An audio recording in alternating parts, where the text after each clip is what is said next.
We've all heard the rumors, the whispers, the sensational claims that have circulated on the internet. Was there a secret Nazi base in Antarctica?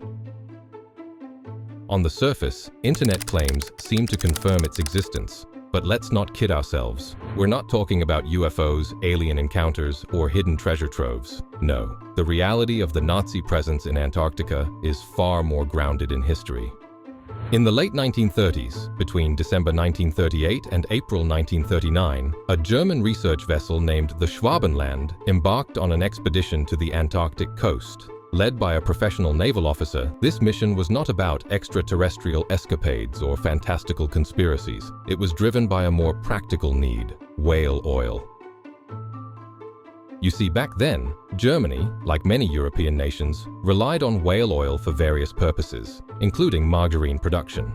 But due to rampant overhunting, the whalers were forced to venture into the southern waters. It was in this context that the Germans sought to establish a base for their whaling operations, far away from prying eyes, pushing to explore new territories. During this mission, they conducted scientific studies, mapped the terrain, and even flew reconnaissance missions using ship-launched Dornier float planes. They marked their territory with swastika-adorned markers, staking a claim to Queen Maud Land for the Third Reich. As World War II erupted, the British, who held Antarctic territories, became wary of German activity in the region. They were concerned about the potential use of Antarctic coastal areas as U-boat bases, particularly with the threat of German surface raiders and U-boats disrupting Allied whaling operations. This concern led to Operation Tabarin in 1943, a British initiative that established small bases in the area, later evolving into the British Antarctic Survey. These actions were taken not only to safeguard the region, but also to deter Argentina from its claims to the Falklands and other Antarctic islands. There were two mysterious German submarines, U-530 and U-977, which surfaced unexpectedly and surrendered in Argentina months after World War II had ended in Europe. Both voyages are extremely suspicious and point to some kind of Nazi operation to land people or valuables in Argentina, which had a large German and pro-Nazi population. However, some people have suggested that one or both of these U-boats had first visited Antarctica before surrendering in Argentina. Some speculative and exaggerated newspaper stories in the local Argentine press at the time suggest that Hitler himself had been offloaded in Antarctica. The person responsible for this fiction was a Hungarian exile living in Argentina called Ladislas Szabo. He published a book called Hitler is Alive in 1947, setting out his evidence despite no actual concrete evidence, and the commander of both German submarines denying such a voyage or the existence of such a secret base. However, Szabo's fiction has become accepted fact in some quarters. Now, the problem with the idea of U-boats visiting the Antarctic coast is that June, July, and August are the mid-winter months in the southern hemisphere.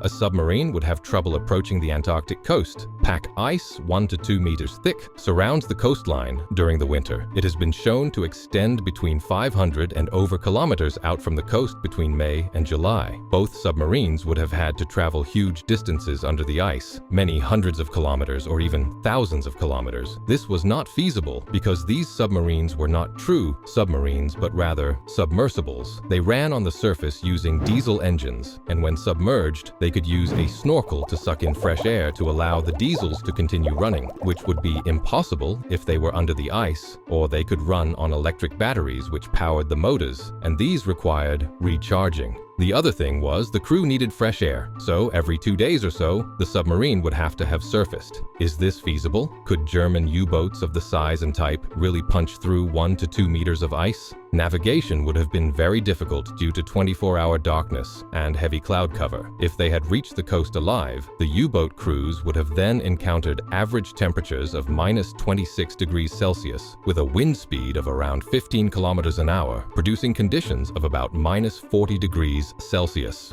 The story has been continuously elaborated down the decades. One story is Hitler's cremated remains were transported to the secret Nazi base in Antarctica and interred along with boxes full of Nazi treasure hidden in an ice cave. Expanding on Szabo's original fiction, writers have even suggested that a 1947 U.S. Navy expedition to Antarctica called Operation High Jump secretly battled die-hard Nazis and lost, the Nazis possibly having extraterrestrial assistance. In reality, High Jump was a huge exercise to train ship's companies and aircrew in operating in such hostile conditions and to establish a U.S. military base in Antarctica called Little America. One plane did indeed crash in Antarctica, and 3 of the crew members were killed, while another sailor was killed in an accident.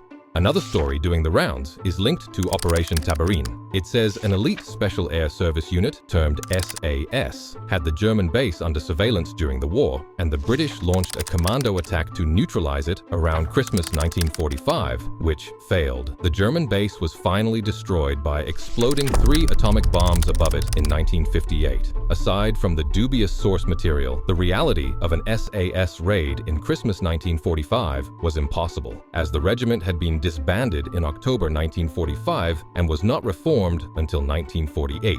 Some writers suggest that the truth of all this has been suppressed from the general public. The problem is, all of this has an element of truth to it. The Germans did indeed plan to build an Antarctic base, but were interrupted by the outbreak of World War II. There were secret British bases in Antarctica during the war. Operation High Jump was a military operation, and indeed, 3 nuclear weapons were detonated in the general region in 1958.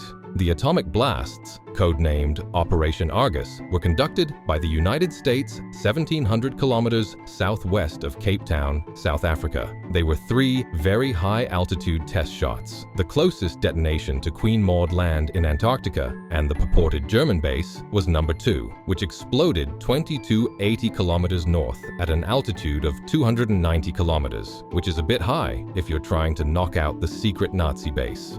If a German base exists in the area, several writers have alleged it to be in, then why hasn't it been found in nearly 85 years? Queen Maud Land has been visited by over 1,000 scientists in those decades. There are many modern bases in the region, yet not one piece of corroborated physical evidence has ever emerged. Truth has been interwoven with fiction, and the resulting mix served up as fact to the general public, perpetuated and further exaggerated by the internet and by books and TV programs of dubious veracity. I hope you've enjoyed this film. Please like and subscribe.